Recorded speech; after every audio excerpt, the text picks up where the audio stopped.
ایک درویش حلوائی کی دکان پر بیٹھا ہوا کچھ نصیحت کی باتیں کر رہا تھا کہ اتنے میں شہد کے تشت پر مکھیوں کا ہجوم ہوا۔ حلوائی نے موافق عادت کے پنکھے سے انہیں اڑایا۔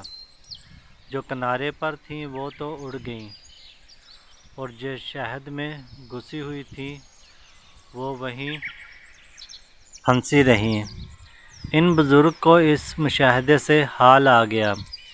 جب ہوش میں آئے تو حلوائی نے بے ہوشی کا سبب پوچھا۔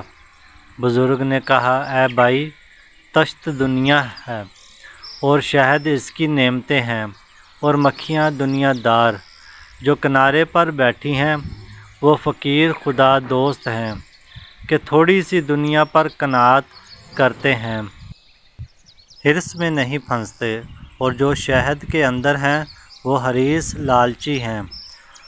جب پنکھا موت کا ہلا تو جو کنارے پر ہیں بہت آسائش سے بے آلائش دنیا کے آ جائیں گے، اور جو اس کے اندر پھنسے ہوئے ہیں اس بلا میں مبتلا رہیں گے۔ بات بہت غور و فکر کی ہے۔